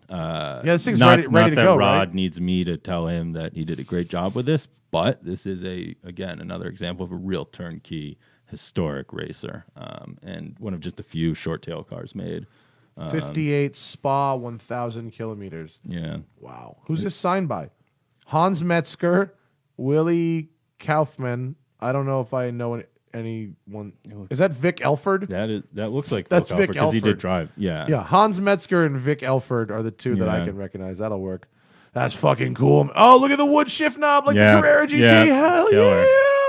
And that's when the it really best. you needed it, to keep the heat out of the shift knob. Yeah. I'm driving that Hyundai you saw outside. Yeah. Oh shit. I gotta drop into this conversation real quick because last show Yeah. we were talking about this Hyundai and we were mean to it. Okay. It's a press we were car, talking right? yeah, we Yeah. were talking about this thing. There's a wire that blocks my foot from going from the clutch to the dead pedal. And we were pretty mean about it. But Hyundai got back to me. a bracket that's supposed to hold that wire out of the way broke. It wasn't supposed to be like that. Interesting. Yeah, it so sounds I like- made a joke that because I asked the press guy and he said he would run it up the flagpole and he didn't get back to me very quickly. And I figured he had, and he learned it was supposed to be, and that was not true in the least. In actuality, he ran up the flagpole and the head product planner and like the head media guy, like a bunch of people were crawling under Velocitors for 2 days trying to figure it out. Like the nicest people, and they were so like embarrassed that my car was wrong. And so I changed it in the video, but if you listen to last week's show with Tony Quiroga, and we were mean about the Veloster and this thing, and it was an error in assembly and not an error in design, and that's a big difference, an important one. Huge. Solid of them to come that's back my on that. mea culpa for the Veloster and the pedal box, but thank you for leading to that to remind me. With It also wood has shift knobs it on also the has a 908. well, it has a metal shift knob where it got really gotcha. hot yesterday. Right. Here it is, the DP215 Yeah. Aston Martin. So it's 18 to 22 million. Fuck Oh. me. Whoa. Woo. 1/10, less than a tenth of that house. You Why could have doesn't it 10 come of with the these house? or Holy shit. Tell me, what is the story in this? Yeah, this is a pretty special car, and it's really the last proper race car of the David Brown, the early era of Aston Martin. The DP cars were prototype racers that Aston Martin built. You have 212, 214, and 215 is one of one. Everything about this is leading edge of technology for the time. Mostly aerodynamics. That was the most important feature of this car, is the way the body was designed. Ted cutting. This is, I'm sorry to cut Mm-hmm. in. This is what road car was being produced at this time? DB4 GT, Okay. which is what this was loosely based on. Technically, But had the Zagato come out yet? yep. Okay, but so this is after that. concurrent. Okay, cool. But Gotcha. this was purpose built as a race car. Copy. The DB4 GT technically homologated it, but if it was Yeah. loose. I just didn't know if this led to the DB4 GT No. or the other way around, or now I just needed Other some way context. around, yeah. Okay, cool, Yep. cool. Gotcha. Only one built. This is a car which unfortunately never had any real success. It had issues with its gearbox, which is very high gear, special gearbox designed by David Brown for this car. Gave up under the torque of the 4-liter engine they built for it. But this is a car that did 200 miles per hour at Le Mans in 1963 as the fastest car by 13 miles per hour in its class. Wow. And remains the fastest front engine car to have raced at the old circuit at cool. Circuit du Lassar. Here's what stands at me. What is a works-built Hiduminium. hiduminium Yeah. body? That sounds like some made-up shit. Yeah. What is that? Is that like a Rolex coming up with the roll sore? Right, the Serichrome, and it is. It's a brand name alloy. That's so funny. Magnesium aluminum alloy. That's very hard to work with, but you can see them doing it here. Yeah. You can Here's also see an old picture of them. It's on a buck, and they're drilling how the chassis drilled out every inch of it. I mean, it looks God. like cheddar cheese underneath. It's don't crash incredible. it. You're fucking dead, son. Oh, here are all three. Well, yeah, so one of these is DP215, and the others are the DP214s. Is there? What would the difference be? Power, and then Oh. the, But no the way to tell aerodynamics visually. Um, And the numbers have changed, there right? are. Does this still have a number on it? No. no, but There might be a way to tell. DP alongside the two. It does I not believe, say. Yeah, I think I want to say that's DP215 all the way on the left. It's a then- very neat looking car. I would Yeah. say it's not as pretty as the DB4 GT, but I mean, as a significant car, it's awesome. Yeah. So if that gearbox couldn't handle the power, this car would have, I guess under street you could street drive it now and it would be fine. It's under racing conditions it won't handle it. and still got its original motor with it, which is pretty tremendous. And the history of this car is very much tied in with that motor. But And if Phil this Hill car fucking had raced it. finished in '63 with Hill at the wheel, this we might be talking about this before we do GTOs, because this was quite a bit faster than the GTOs at Le Mans that year. It's just a pity that Aston Martin was sort of at the end of their racing programs, and so. Wow, Delage. That's a very cool car, that Aston. 18 Yeah. to 22, you think? You think it'll bring all the money? Yeah, and it would become the most valuable English car ever sold at auction, beating DBR11, which we sold. That was pretty. Yeah, I mean that was a that's properly and pretty same car. designer, Ted Cutting. Yeah. Yeah, There's Delages. So Delage, Mm-hmm. Delahaye, the French are fucking nuts. in the Right? best way possible. Yeah, I mean, this way. Look at look at that from the rear yeah. three quarters. This is That's- actually a really, for somebody who wants to get into like fun pre-war cars, this is a great one because it's a Delage chassis that's been rebodied in the style of a D8S sports car. You know, What would that have originally come with? A full I full think fender? this was a convertible sedan originally, but yeah, a full fender. I love street that car. rebodied convertal. Yeah, to it was coupe. pretty Oh, common look at at the that. There's a time. Rolls fixed head. Yeah, The and a full very picture. special coach built Continental, a real gentleman's sports Rolls. That's super cool. Here's a gull wing. Yep. hmm We're gonna. There's a lot of stuff. There's a lot of stuff, ground to and we haven't cover. even looked at the Yeah. second day. Oh, here's a P1. In 1.7 in to liquid 2. silver metallic or reflective paint. Great. Oh, is that yeah. really like that? It's like that Mercedes paint. I don't Like know that. the Mercedes. Remember the paint, but- SLS had Oh, that? when they first, Yeah. Yep, same idea. So it's It's a lovely color. there's two of them, and the gentleman selling this car owns both of them Oh, in that's liquid a silver fucking metallic. great color, Yeah, man. Really yeah. like that. Yeah, What was the MSRP on this? I don't know 1.2 or offhand, but 1.3 maybe? No, it's more than that. Was with, it? with this car because this was heavily gone through at MSO. So So you think? How do you think his investment went? If he gets 1.7 to 2 out of it, he got to enjoy them both, and I buying 2,200 miles. yeah. That's some, but not that much. I'd have driven it more. If I did 100 miles at Yas Marina in this car, I'd be happy with my Yeah, but for 1 $2 million, I guess people they're rich in another scale. right. You know, here's a GT2 when you're buying RS, two big P1s. dollars. Yep. Oof, you saw the Franchini. If you Yeah. want to go real old school. Oh, this is the crazy one, right? Have you heard the story Yeah, about the give us the short version of Yeah. it because it's awesome. Right. So there was Rudolph Valentino was sort of the heartthrob of Hollywood in the 20s, and really handsome gentleman, I is. suppose. Boy, yeah. he is handsome Yeah. in the most feminine Yeah. of ways. Yes, and that was his reputation in a lot Yeah, of people. Anyway. he looks like he's about to go. I'd fuck So he he worked with Isata to design this car. And here's it the was period. worked with it in New York City and designed it with Fleetwood in New York City to build and design this car. Really closely involved, sport roadster. He became sick in that same year, and they misdiagnosed things because it was 1927 or whatever. That's just what they do. Yeah, and so he never got to see the car built. And when he died, there were people in the streets, crying, and reports of women jumping out of windows and everything else. And then this car went on sale with Isata Motors of Manhattan for $25,000. Which would have been a shitload. It's still a good amount for a car today, and we're Right. talking No, about but it would have been- 1927, which is yeah. yeah. It would have been that's like Huge. $500,000 bucks or all the something. money in right? the world. Yeah. Yeah. Mm-hmm. So in this old picture, what color is it? Because it's black now, but because this says, do you think this picture is taken during build? Maybe I do think that is what that picture is. because it says Yeah. as a new automobile, Right, but yeah, something tells yeah. me that's the whole engine is Yeah. just polished. Yeah, Asata was, they were the grand Italian automobiles on par with the Rolls Royce and WO Bentley Yeah. cars, but still with Italian sport and flair to them. What's the name for? So we've got the rear fender Mm-hmm. doesn't come down behind the wheel; it goes almost straight out back. Is there a term for that? Probably. Let's go with that. Also has the double Probably. spare Yeah, tire. Yeah.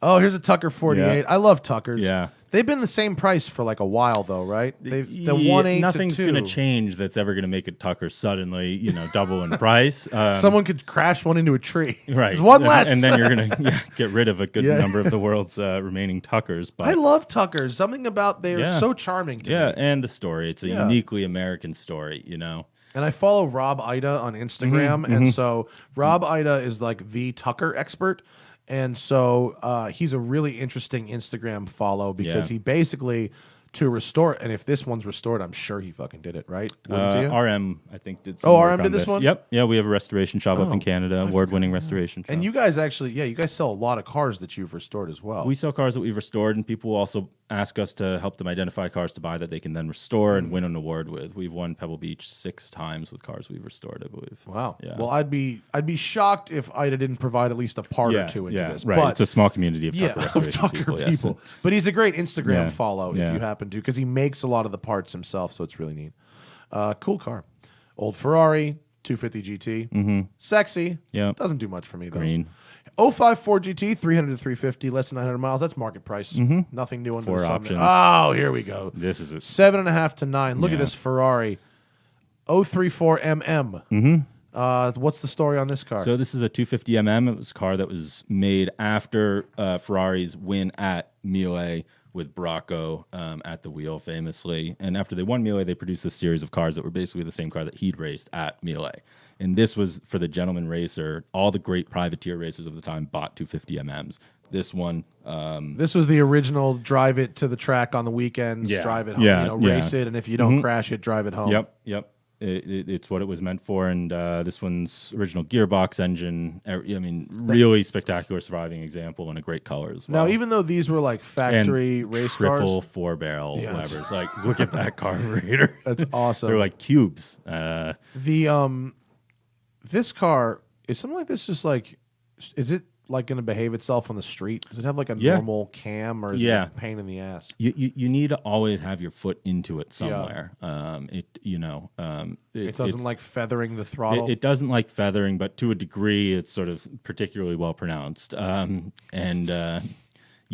always need to be feeding it some sort of positive input to keep the motor happy, and you'll actually foul it out. Carbonize the pistons and everything if you don't do that. So. Now, here's an interesting one. 2016 911R in a awesome color. Yeah. Black with green stripes and houndstooth. 325 to 375. So, if he I assume it's a he or she, the seller, bought this car, its sticker, and sat on it for 2 years, didn't drive it a lick, drove it home from the dealer and parked it, double up. Yeah.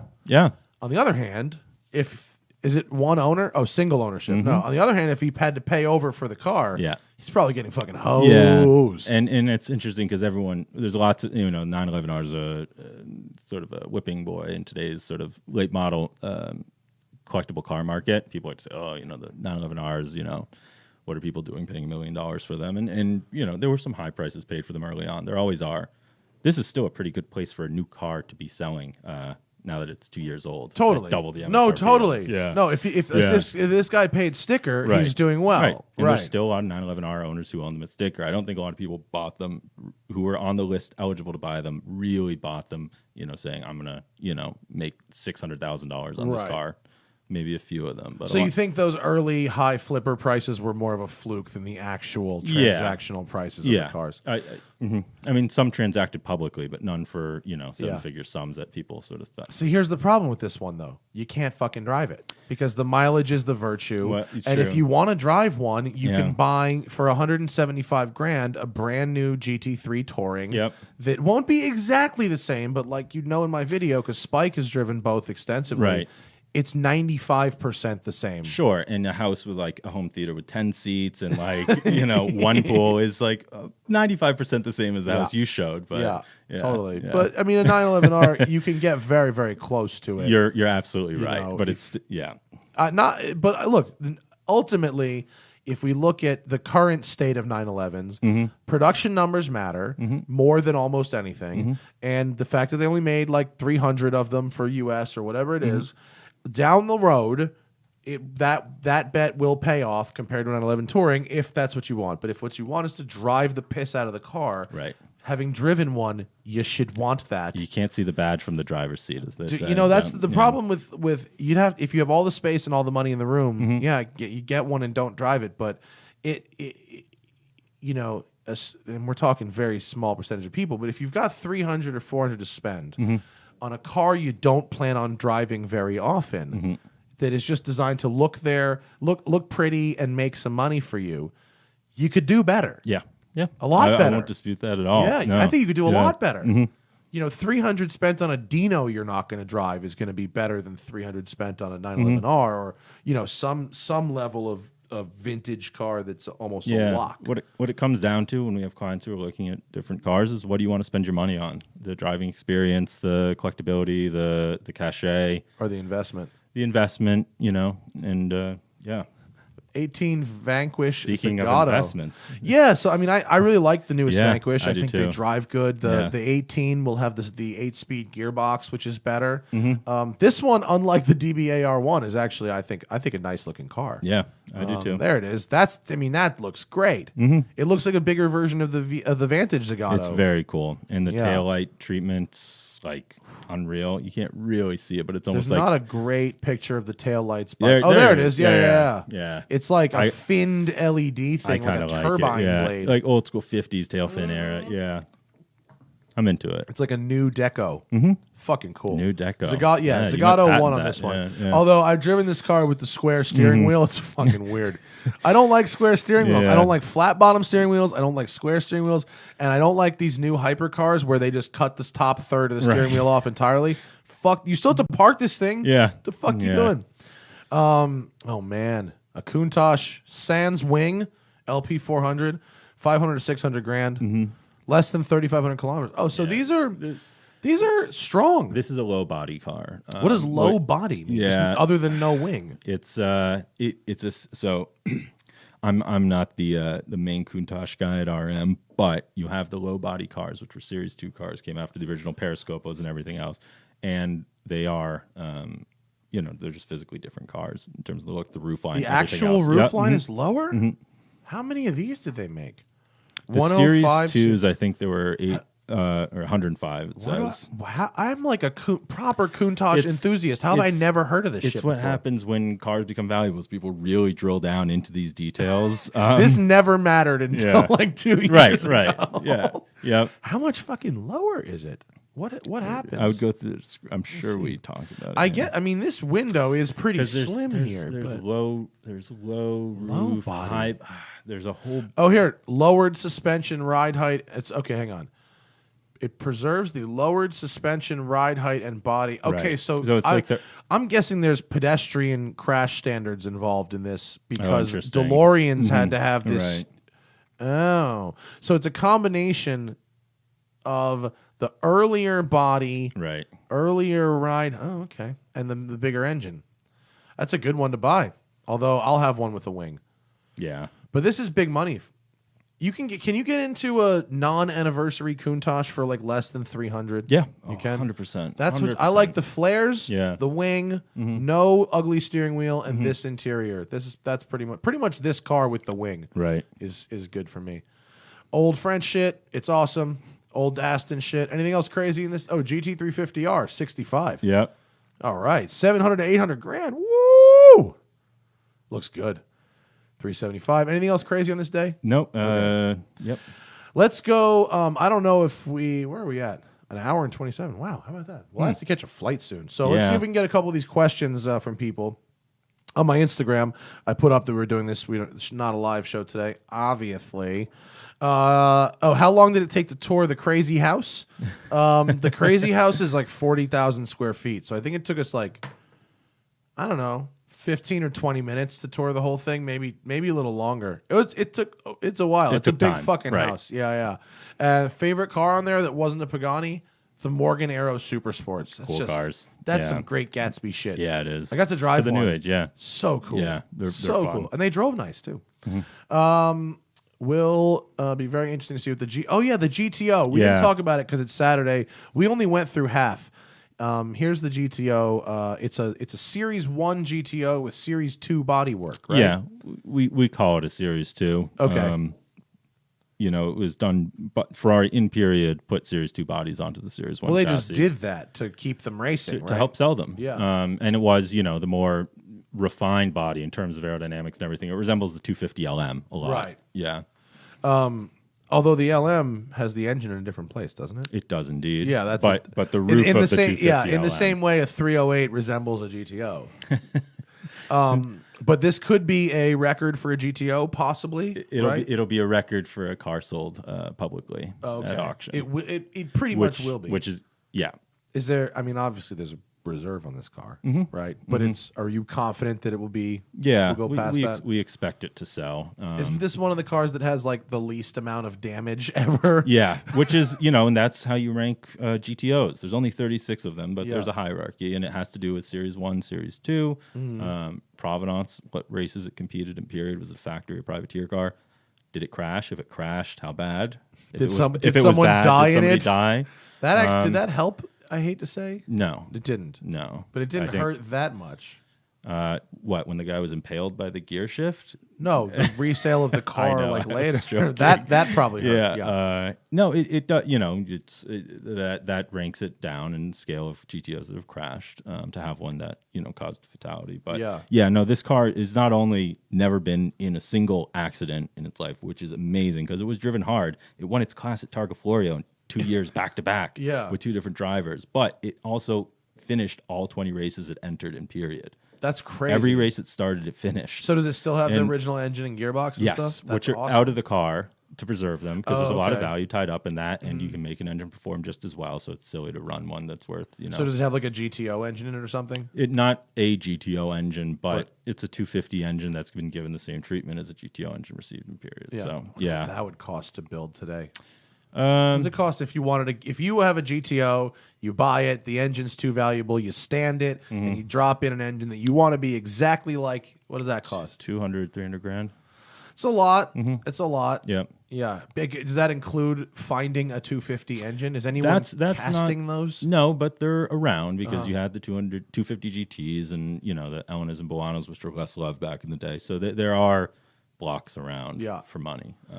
It's making a crank and Yeah. Yeah. No, I imagine finding the carburetors. Those are Oh yeah, dude! I went to the Pomona swap meet once, and I saw a fucking guy that had a. It's all most of what people have is old American car stuff. Yeah. And it's not necessarily. It could be rare, but not necessarily high value items. Although there's it's some awesome stuff. But yeah, I mean, I not found a for me. set of heads for a Ferrari 275 series engine, and I shit you not, they were $45,000. Huh. At a swap meet, Yeah, like sitting yeah, on a sure. blanket. No, guys will sell old owner's manuals for Ferraris. Well, that's and on Bring a such Trailer. a- I just saw a Porsche, like a 906 Yeah, owner's manual yeah. was sold for a few grand. I mean, where else are you gonna find one? Fucking, I know. I Yeah. have no idea. Michael from LA read about the change in tax law, the 1031 like-kind exchange that a shrewd collector could use to defer taxes on classic car purchases. What is that, and how does that work? So 1031 exchanges allowed people to exchange like-kind investments. So if you owned a classic car that you were going to sell and use the proceeds to buy a classic car, you didn't have to pay capital gains in between. Right. Because it doesn't really make sense since it's not really in the spirit. Capital gains are for when you're taking money off the table. Right. You pay 10, 30%, whatever. And you were able to do that with it was designed for real estate. For people who work in real estate, since every transaction they were getting hit in between. They used it in art, classic cars. You have to define what it is you're going to buy. You can't just say, yeah, I'm going to buy another car. You had to define it. You had to, appoint someone to really official process. They've gotten rid of it. So now each transaction where you've seen a substantial gain, you need to pay capital gains tax on it, even if you are going to put it into another classic car. Oh, that's a bummer. It is a bummer. And It hurts people that do a lot of turnover. Well, it doesn't because in the quick turnover, you're not expecting to see huge amounts of gains. The people who are more concerned with this are people who've bought a car in 1994 for 300 grand that's now worth $5 million. Now they have to stomach paying a tax bill that's like $1 million, 500 grand, whatever. Yeah. And so in the short term, yes, it might hold back a few cars that might have come to market since people may have been expecting to take advantage of an exchange. Plus, it's sick when you can I bought a car for 300 grand in the 90s. Now it's worth millions. I can buy my entire collection of dream cars without paying taxes. Yeah, I know a couple people that had one heavy hitter and turned it into 10 or 20 or 40 cars. Well, it's like if you went to a dealer to trade cars, you're not paying tax. It's the tax, the trade-in value takes away from the taxable amount of the new car, whatever. It makes sense. It should make sense. Unfortunately, it's taken away. So again, in the short term, it might hold a few cars back from the market. In the long term, nothing's going to stop somebody from buying a car that they're really passionate about wanting to own. Fair. What is the most bizarre car ever to go for auction at RM Sotheby's? Bizarre car. Microcars, PLP 50s, and Teal Tridents. Janis Joplin's Porsche. I wouldn't really call it bizarre, but that was pretty fascinating, and that was cool. Yeah, you guys don't really do joke auctions. No, they're not car shows. They are auctions ultimately. So everything's got. I saw a fucking joke auction. I thought it was at, Jesus, where was it? Gooding? I swear it was like a car came up at the end of the lot and it was just like a sun. No, it was a solstice. Oh, that was our auction. Was it your auction with the what solstice? do you mean? What was the joke about that? That was a real car. Yeah, but it was like a stupid It was car. like a no miles Solstice. It was at a the end of- fucking dumb car for like a Pebble Beach auction. What did it sell for, Matt? I don't know. Yeah, it was a lot of money, I think. No, it wasn't. I think it was more than you'd expect for one of those to sell for outside of an arm Sothebys I don't sale. think it was. I don't think it was more than 35 or 40 grand. If that's what you mean. But no, you guys don't really sell weird shit. Well, you guys are we pretty have our straight-faced. Auburn auction, which is a larger sale, and that's about 1,000 vehicles. So we have a little bit of everything there, and we're not vetting each individual car from the sense of is this the type of car we want in the sale. They're all interesting, but they're not all. Yeah, you guys sent me the catalog for that. I neglected to bring it in, but I did. The cars at Auburn were a little less in the clouds. Average value is around 50 grand. I Yeah, think. yeah, like normal people can buy the stuff there, and there was still- some really cool shit. Like Definitely. you might not be able to afford that crazy Cord, but like there's a Cadillac that looks like real close to that. Right. That you can get 90% of the experience and the fun and the wow factor. For like half the money, Yeah. less than half the money. Yeah. I think that's interesting. A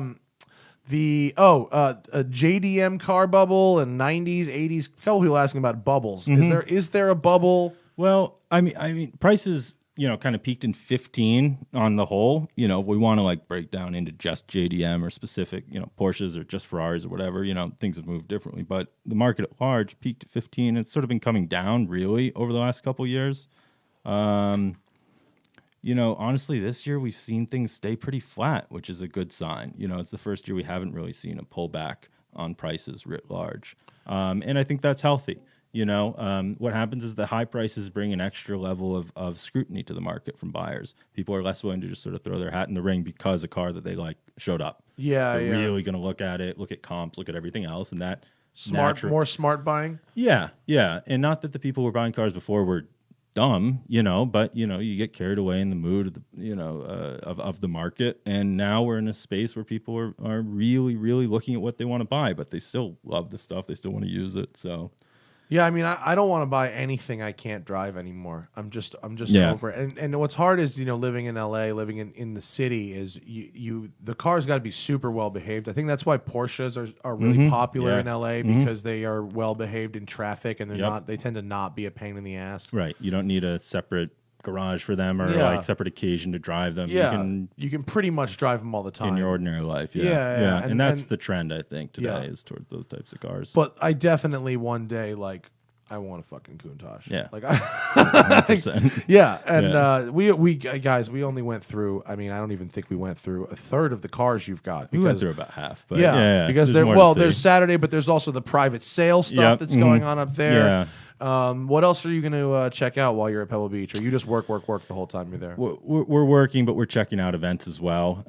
We'll be on the field at the Concours. We have a really special car we restored that's going to be a good contender for Best of Show this year. What's that? It's you can pull it up. I think if you search Wall Street Journal, maybe that article will bring it up.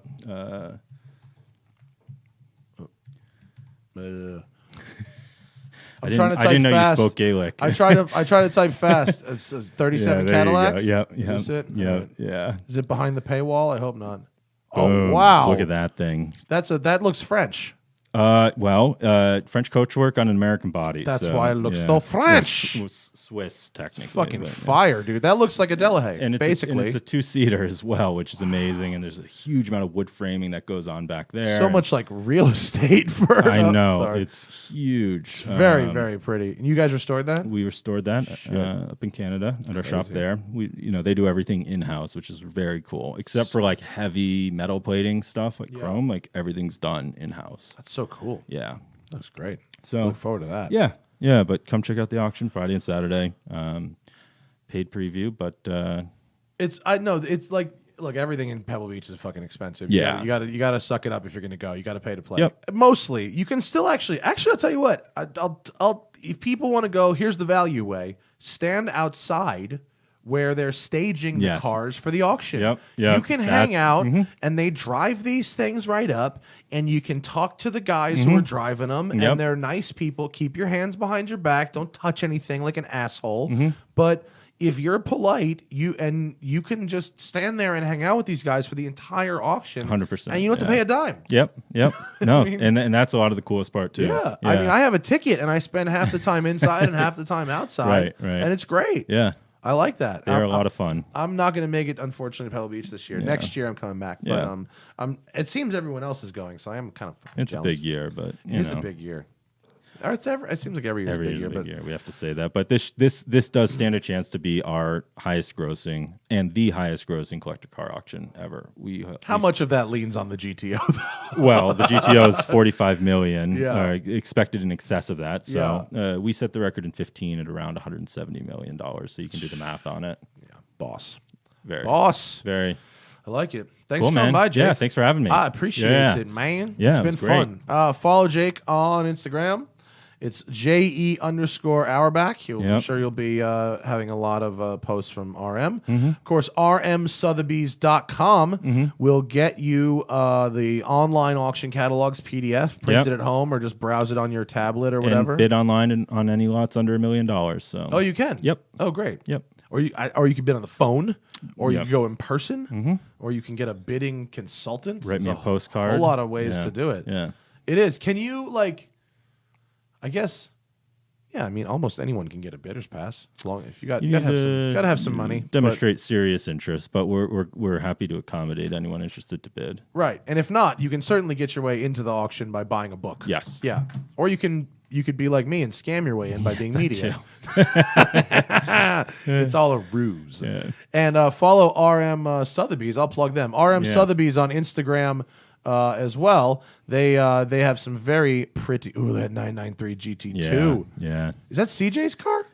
No, It's not, is it? It's not. You got the same color. He's got though. a few of them too, but that one's in our London sale. Oh my God! I should have gone to their Instagram. Look, we got a Stratos. We've got this Vantage There's Roadster, one, yeah. sexy as hell. There's there's a roof. Yellowbird, Yellowbird. Is that on Saturday? Mm-hmm. Oh, what's that going to go for? probably around $1 million. God damn. Yeah. You know, I had Alloy roof. In the, I saw that. God, I Yeah. can't unprogram myself. Alloys. Yeah. Alloys doesn't sound right to me, and I'm so sorry, Alloys. I for 36 years I've been told it's Alloy. When he showed up and says Alloys, I go, oh God, I'm so sorry, and Right. B, I'm gonna have to focus on not fucking your name up. You can make it up by plugging the Yellowbird and Turbo R Limited we have in the sale this Dude, year, he so, couldn't have been a yeah. sweeter guy, and I just really liked his whole life outlook. It was great. Yeah. It was great. I would love to be able to buy a car of his someday. Definitely. Yeah, and you're selling a fucking black Yellowbird. Yep. Big dollars. And a green Turbo R Limited as well, which is their what- is that newer. the- That's a carbon fiber bodied, newer 620 horsepower Oh, cool. version. It looks like a 964. Yeah. 993. Sorry. 993. Yeah. Cool. Yeah. Thanks for coming Yeah, in. man. Dude. Have a safe It was weekend. awesome. Thank I'm you. Going to, yeah, I'm you going to too. England. You got some trips. So. Yeah, England and then grid life. Right. No biggie. I'll Cool. see y'all later. Smoking Tire Podcast.